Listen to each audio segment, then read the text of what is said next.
In a world obsessed with appearances, loud declarations, and performative gestures, the true nature of a person often hides beneath layers of carefully curated impressions.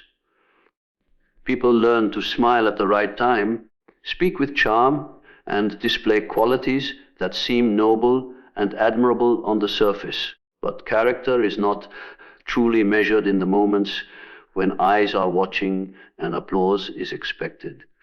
It is revealed in the quiet spaces, in the pauses between actions, in the silence where performance ends and authenticity begins to breathe. Silence is uncomfortable for many because it strips away distractions. It removes the stage and leaves only the self. When there is nothing to prove, when there is no audience to impress, the unconscious patterns of a person emerge. It is in these moments that masks slip.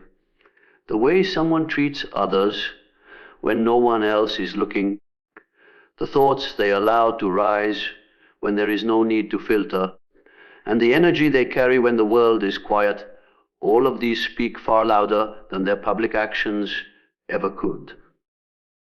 In silence, a person cannot rely on the theatrics of words. Grand speeches and impressive declarations dissolve in the stillness. What remains is the raw substance of the individual, their inner values, their unresolved conflicts, their hidden motivations. Silence functions like a mirror, reflecting the soul back to itself. It does not flatter, nor does it lie. It shows the truth as it is, whether that truth is kind, cruel, fragile, or strong. Performance, by its nature, is external.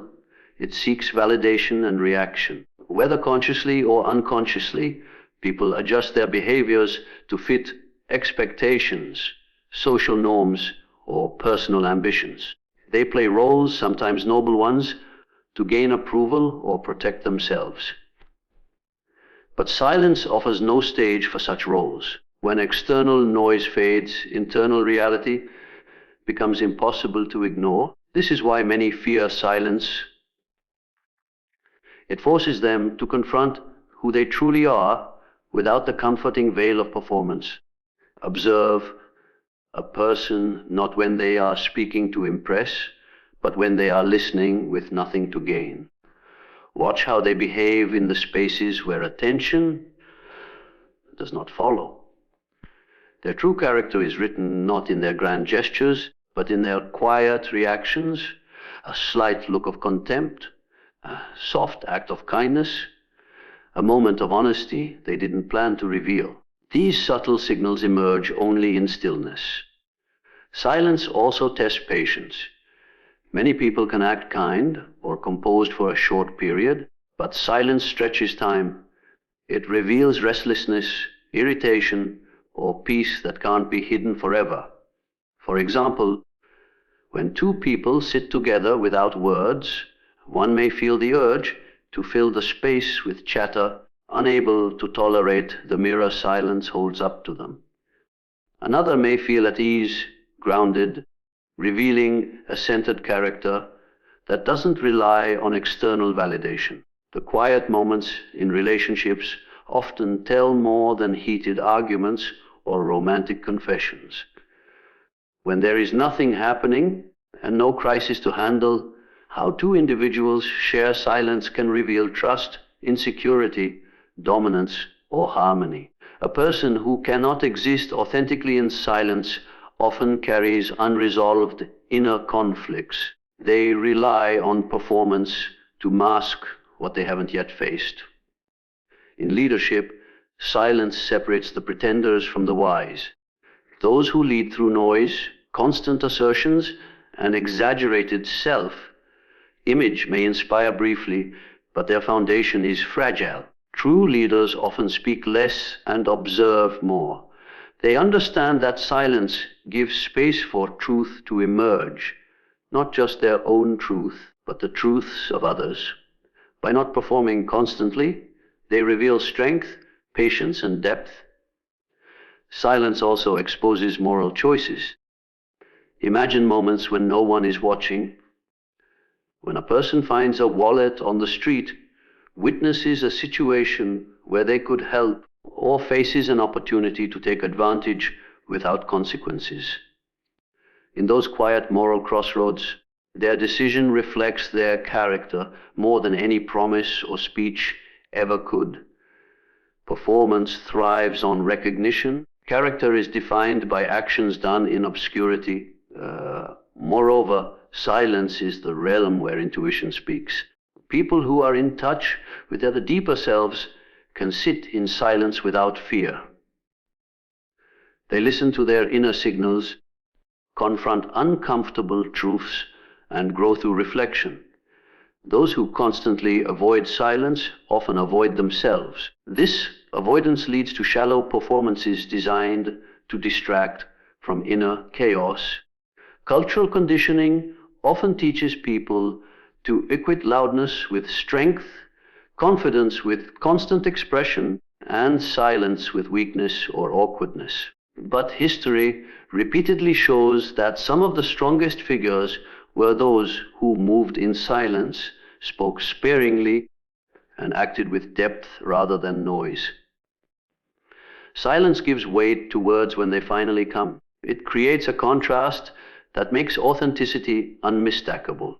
The greatest revelations about someone rarely happen during their shining moments on stage.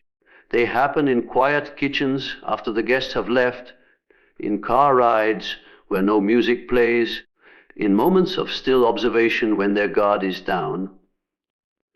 The tone of their sigh, the softness or harshness in their gaze, the way they treat the world when it owes them nothing. These are the silent revelations that performance cannot hide. Character is not about perfection, but about consistency between one's inner values and outward behavior when no external force demands it. Silence strips away the layers of performance that often confuse this alignment. It forces the real to step forward. In that raw exposure, one can see who truly stands before them, beyond appearances, beyond practiced charm, and beyond temporary roles. Beneath every polished sentence, every controlled gesture, and every carefully constructed image, there is an undercurrent that cannot be fully tamed, the unconscious. No matter how intelligent, strategic, or self-aware a person becomes, their unconscious mind continues to shape their expressions, choices, and energy in ways that often slip through unnoticed. This is why the truth, even when deeply buried, always finds subtle pathways to reveal itself. It leaks through the cracks of rehearsed behavior, exposing fragments of what lies beneath the surface. The unconscious is not silent. It speaks in its own language. It communicates through micro-expressions, slips of the tongue, sudden emotional reactions, and unexplainable patterns that repeat over time. A person may believe they are concealing their true motives, fears, or insecurities, but their unconscious mind betrays them in moments of vulnerability, stress, or unexpected stillness. This leakage is not deliberate. It is simply the psyche's way of maintaining inner consistency. When the conscious mind builds a facade that contradicts the inner truth, the unconscious pushes back, often in subtle yet powerful ways. Consider the fleeting expressions that pass over someone's face before they compose themselves. A flash of irritation, a flicker of contempt, or a momentary sadness can reveal far more than a long explanation. These micro-expressions are usually faster than conscious control, often lasting less than a second, but they expose genuine emotional states. Trained observers or intuitively perceptive people often catch these slips and sense the truth behind the mask. Even if they cannot explain it logically, they feel that something deeper has been revealed. Language, too, becomes a vehicle for unconscious leakage. Freudian slips where people accidentally say something they supposedly did not intend, are classic examples. But beyond slips, unconscious truths emerge in word choices, tone, metaphors, and repeated themes in conversations. A person who claims confidence might unconsciously use language filled with doubt or defensiveness. Someone who insists they have moved on and from a painful experience might repeatedly return to that subject in indirect ways. Words betray more than they intend when they carry the weight of unprocessed emotions or hidden desires.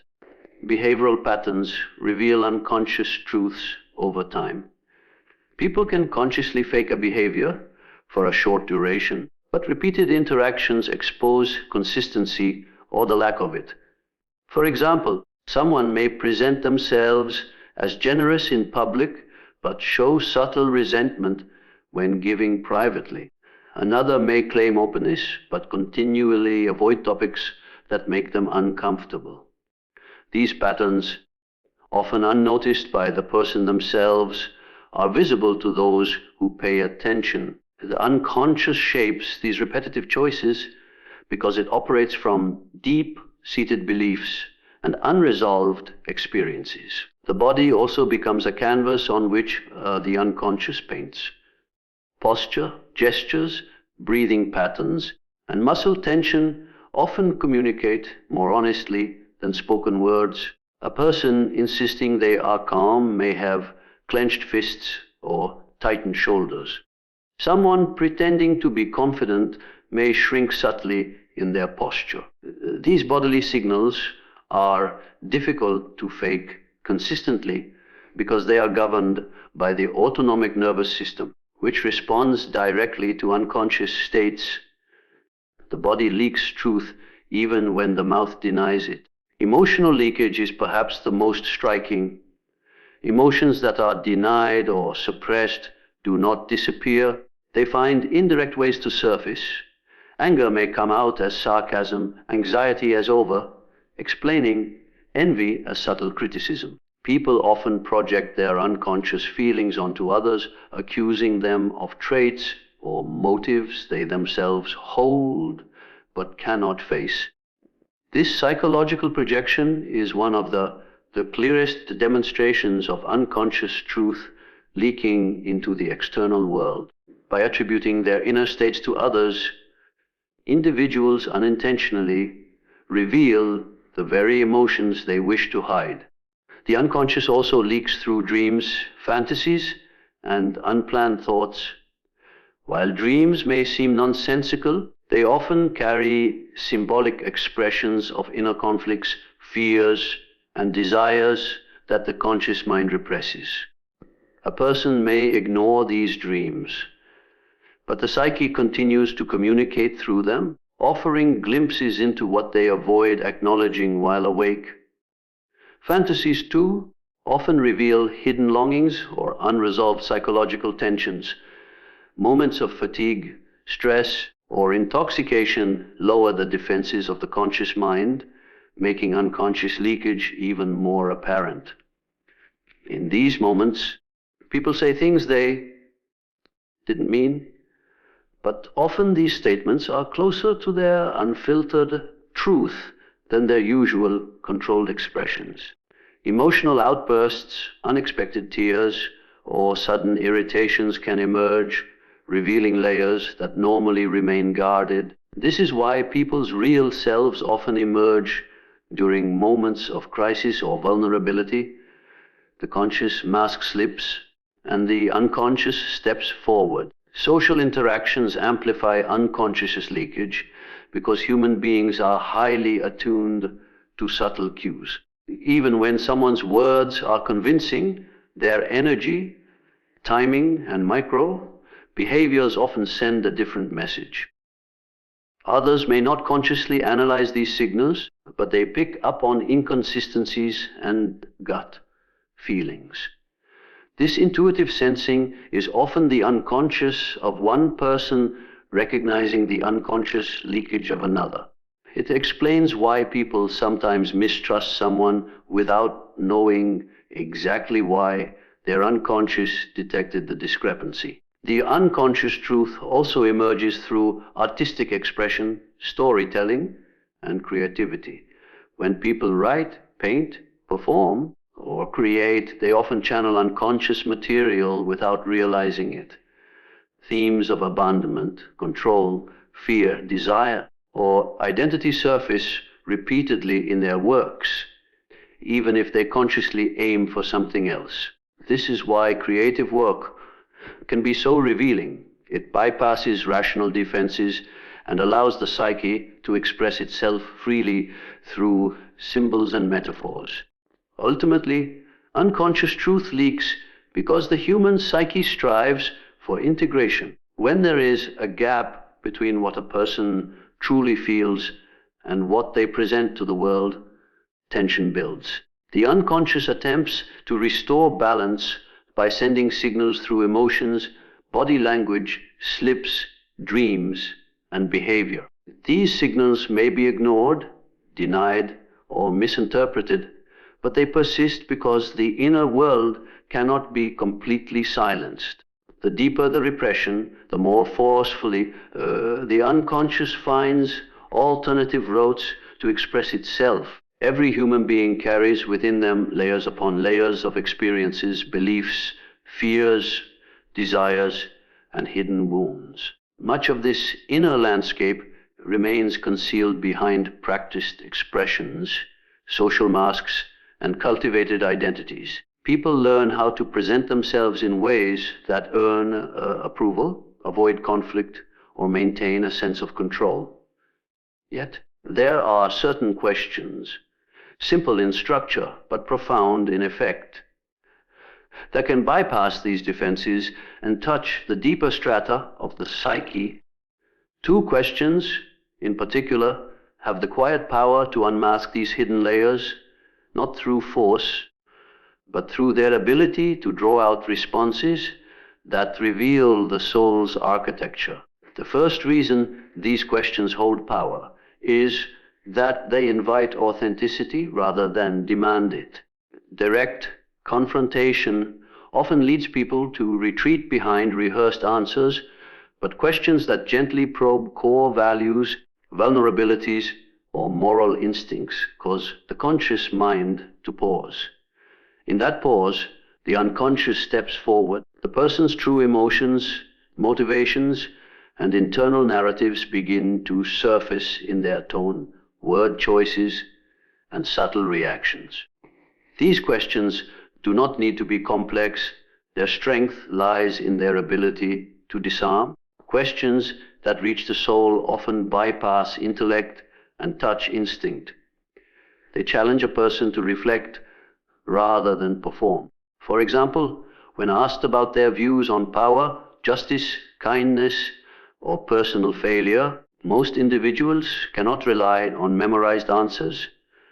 These topics reach into personal history, shaping forces and emotional truths. A carefully chosen question can unravel layers of conditioning, exposing how someone truly sees the world, how they have been shaped by it, and how they respond to its unpredictability. The first type of soul unmasking question often revolves around how a person relates to others, particularly those in positions of weakness, dependence, or difference. When asked how they view or treat those who have nothing to offer them, their response exposes their deeper value system. Some people express genuine compassion, a quiet respect that does not seek recognition.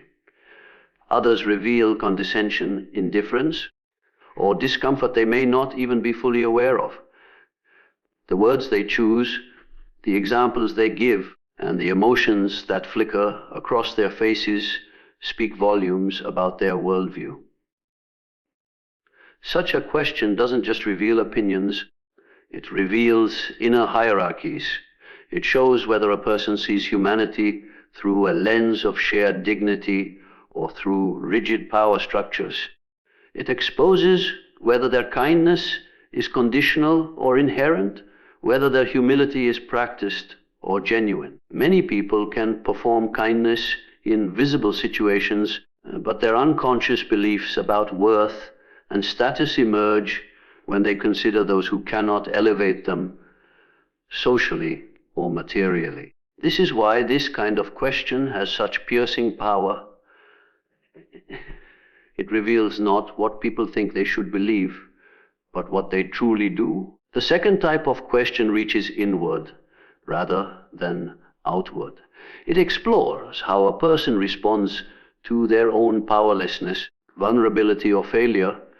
Life inevitably brings moments where control slips away, where one faces uncertainty, loss, or personal limitations. Asking someone how they respond in these moments invites them to expose the emotional and psychological foundations upon which their sense of self rests. Some respond with humility, reflection, and growth.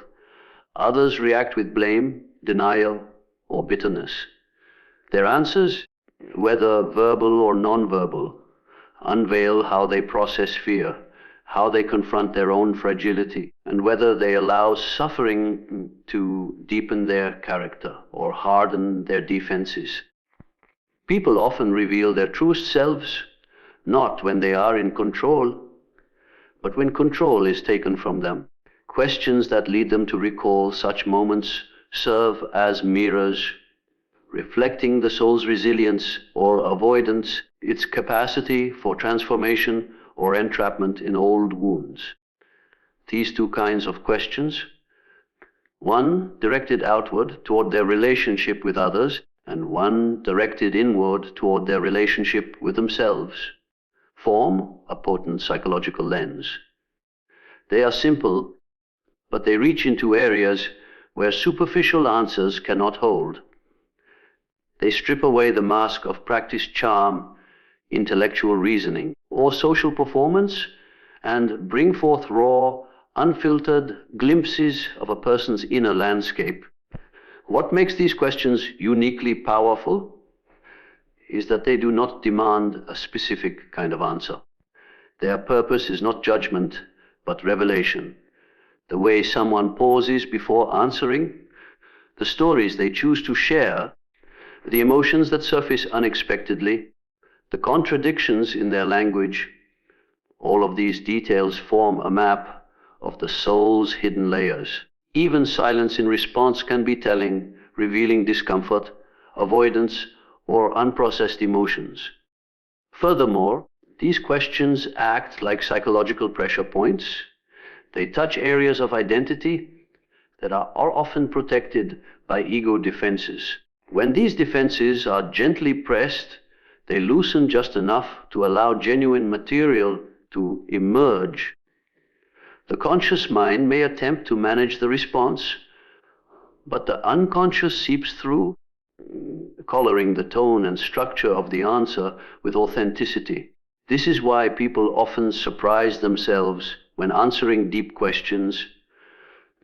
They find themselves saying things they didn't expect, uncovering feelings they didn't realize were close to the surface. In conversations where these questions are asked sincerely, without manipulation or judgment, something remarkable happens, the facade weakens, and a deeper connection becomes possible. People instinctively recognize when a question reaches into their soul. They feel both exposed and seen. Some may retreat, uncomfortable with the sudden vulnerability, while others may lean in, allowing the moment to reveal truths they have long hidden, even from themselves. Such questions have been used throughout history by philosophers, spiritual teachers, and wise observers of human nature. They are not tools of interrogation, but instruments of insight. They require patience, attention, and sensitivity to truly grasp the answers they evoke. The revelation is not always immediate. Sometimes the question lingers in the mind, unraveling layers slowly over time. The power of these two questions lies not in their wording, but in their ability to cut through performance and reach what is real. They invite people to reveal how they navigate the world around them and the world within them. They reveal how one treats the powerless and how one faces their own powerlessness, peeling back layers that few are willing to expose in everyday conversation. The true depth of a person's character often does not appear in their moments of triumph, public speeches, or carefully managed appearances. It is revealed in how they navigate the delicate interplay between power and vulnerability, both their own and that of others. These two forces are constant companions in human relationships, shaping decisions, interactions, and identities. Power tests integrity, vulnerability tests authenticity. Together, they form a mirror that reflects a person's psychological and moral depth more clearly than any self-description ever could. Power has a way of amplifying what already exists within a person. It acts like a magnifying glass, bringing hidden traits to the surface. Some use power as a shield, some as a weapon, and others as a tool for protection and upliftment. When someone is given authority, influence, or control over others, their response to that position reveals their inner architecture. A person with deep moral grounding approaches power with responsibility, humility, and self-awareness. They understand that power is not a personal ornament, but a weight that must be carried with care. Their decisions consider the impact on those who depend on them, and they resist the temptation to use power for self-gratification. In contrast, those with unresolved insecurities or hidden ambitions often allow power to distort their behavior. They may become controlling, dismissive, or indifferent to those they perceive as weaker. Their need to assert dominance reflects an inner fragility masked by external authority. They treat power not as stewardship, but as personal validation. The way someone speaks to subordinates, the ease with which they impose their will, or the casualness with which they dismiss others' feelings often reveals the truth about their depth. Power does not corrupt in itself, it exposes. It uncovers tendencies that were always present but hidden beneath the limitations of circumstance. The subtler expressions of power also matter. Social power, intellectual power, emotional power, all of these dynamics shape interactions in ways that are not always visible. A person who uses their intelligence to belittle others or their emotional influence to manipulate demonstrates a shallow relationship with power. They rely on superiority to feel secure. In contrast, someone who uses their abilities to support, guide, or uplift others without seeking recognition shows a depth that comes from inner stability. Their power flows quietly, not through dominance, but through presence and integrity. How people respond to the vulnerability of others is another profound indicator of their character. Vulnerability makes many uncomfortable because it exposes raw humanity, fear, pain, hope, and need. Some respond with compassion and patience, creating a safe space for others to express their fragility. They do not exploit weakness, they honor it. Their ability to stand with another person's vulnerability without judgment reflects emotional maturity and depth. Others, however, react defensively or exploitatively. They may mock, dismiss, or take advantage of someone's openness, their discomfort with vulnerability, whether their own or another's, reveals their inability to hold emotional complexity. They might see vulnerability as weakness, something to control or avoid rather than understand. This reaction often stems from their own unresolved fears, a lack of self-acceptance, or past experiences where vulnerability was punished or ignored. Their treatment of others in these moments shows how deeply they have engaged with their own humanity. Equally revealing is how individuals handle their own vulnerability. When faced with uncertainty, loss, or emotional exposure, some respond by closing off, projecting strength they do not feel, or lashing out defensively. They may build walls to avoid feeling small or exposed. Others, however, allow themselves to inhabit vulnerability fully. They acknowledge their fear, their grief, their limitations without collapsing into self-pity or denial. This capacity to sit with one's own vulnerability requires courage, self-knowledge, and humility. It reflects a soul that has ventured inward, confronted its shadows, and found strength in truth rather than in appearances. Depth is visible in how someone balances these two realms. A person who possesses power but remains empathetic, who can face vulnerability without losing their sense of self, demonstrates an integrated character. They are neither inflated by power nor broken by vulnerability. Their sense of worth does not depend on dominance or denial. It rests on an inner stability that allows them to navigate both forces with clarity. The dynamic between power and vulnerability often plays out in subtle relational contexts. In friendships, one may hold more emotional influence, while the other may carry more social capital. In romantic relationships, power dynamics shift constantly through emotional availability, financial control, or personal boundaries. How each person manages these shifts reveals whether the relationship fosters growth or enforces hidden hierarchies. People who exploit moments of advantage betray insecurity. Those who meet vulnerability with tenderness build trust. Leadership contexts amplify these dynamics even further. Leaders who rely on intimidation or constant assertion of control display a fear of losing power. They often confuse authority with dominance, believing that vulnerability will undermine their image.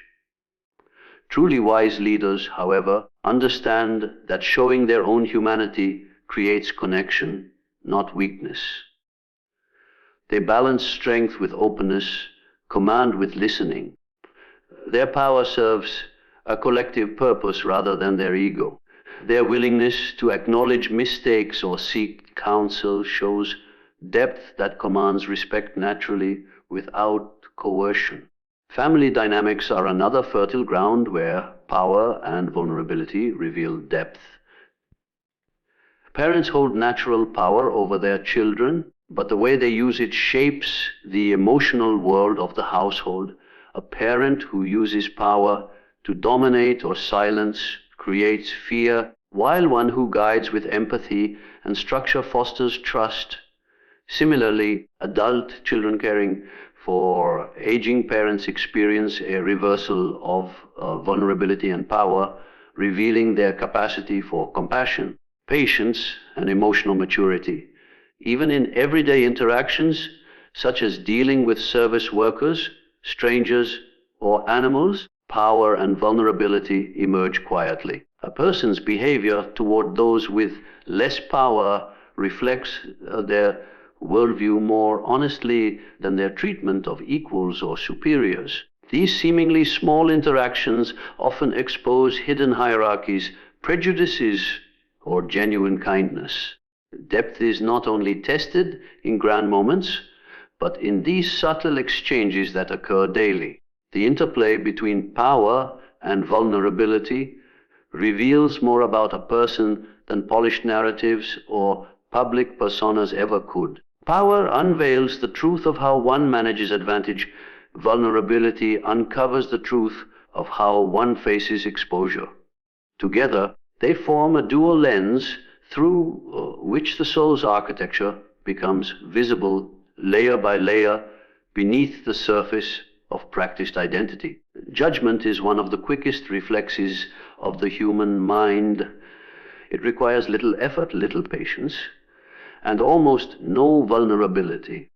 With a single glance, People categorize, label, and draw conclusions about others, often based on superficial details like appearance, tone, status, or a single moment of behavior.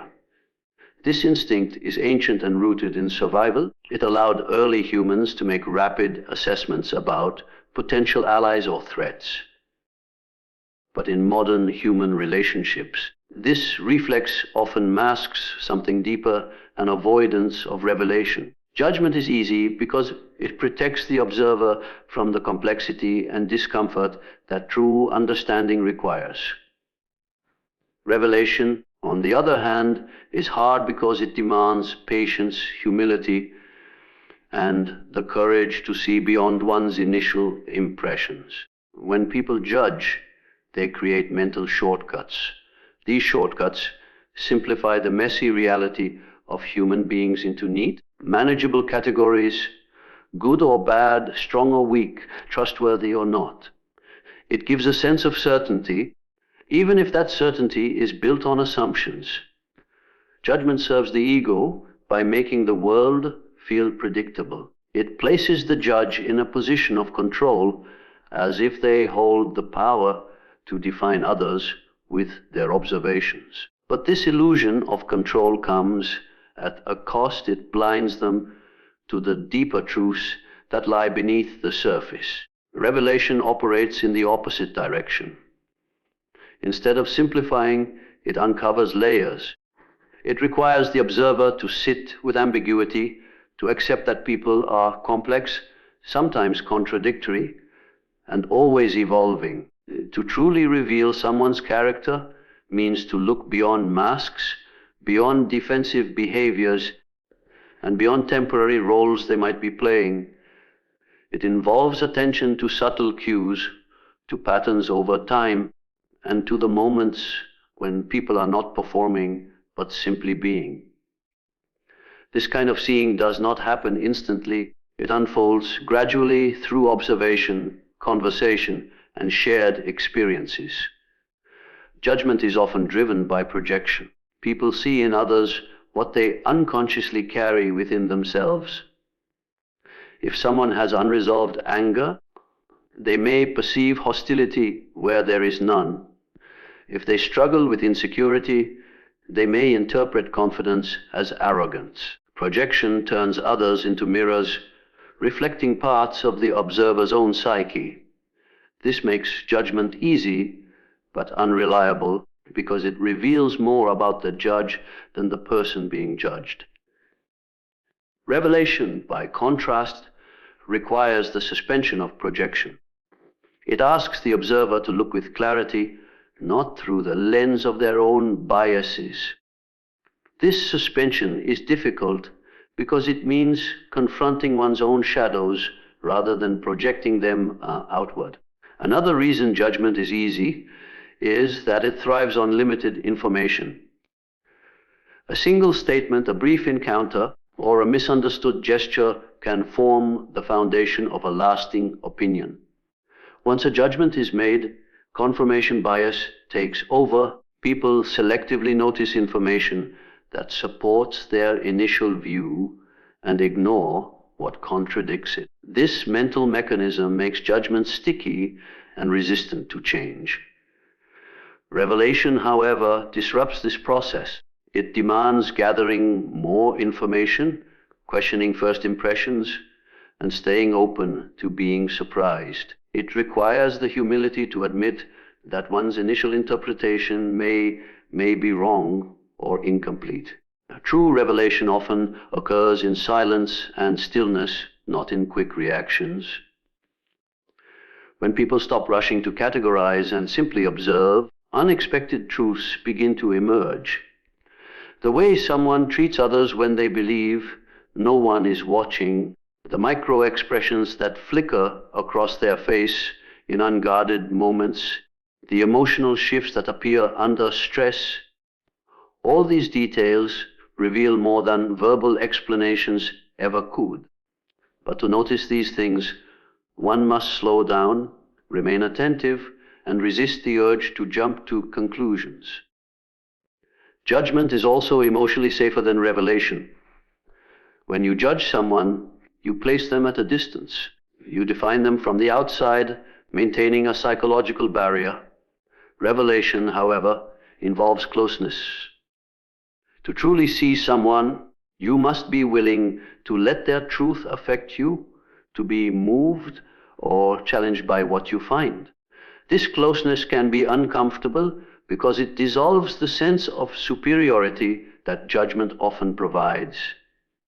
It levels the field, turning the interaction into a shared exploration rather than a one-sided verdict. Many people fear revelation because it forces them to reconsider their assumptions, not just about others, but about themselves. Seeing someone clearly often brings to light one's own blind spots, prejudices, or insecurities. It demands self-awareness, which is far more difficult than external criticism. Judgment allows people to avoid this inner work by keeping the focus outward, casting quick verdicts while leaving their own depths unexplored. In relationships, judgment creates walls while revelation builds bridges. Quick judgments can destroy trust before it has a chance to form, while revelation allows understanding to grow organically. When people take time to truly know one another, misunderstandings can be cleared, defenses lowered, and authentic connection established. This is why relationships that endure are often those built slowly, with careful attention rather than snap conclusions. Culturally, judgment is reinforced more than revelation. Modern communication platforms thrive on rapid opinions, quick takes, and polarized views. Complex revelations do not fit easily into sound bites or short posts. People are encouraged to judge swiftly and loudly, often without context, because it generates attention and emotional reactions. Revelation, being quieter and slower, does not feed this cycle. It requires depth of thought and emotional intelligence, qualities that take time to cultivate. Revelation is also hard because it involves uncertainty. When you judge, you feel you know. When you seek revelation, you must accept that you do not fully know, and perhaps never will. This openness can feel destabilizing, especially in a world that prizes certainty and instant answers. But without embracing uncertainty, one cannot access the deeper truths of human nature. People are too layered, too contradictory, to be fully captured by immediate assessments. The human psyche itself resists easy revelation. People wear masks, not only to protect themselves from others, but also from their own truths. It takes patience to look past those masks, to see the unconscious signals that leak through, and to understand the emotional histories shaping behavior. Revelation is a collaborative process between observer and observed. One that unfolds only when both space and time allow the truth to surface. Judgment offers simplicity, speed, and the illusion of mastery. Revelation demands complexity, patience, and humility. Judgment builds certainty out of fragments. Revelation builds understanding out of depth. Judgment closes the book.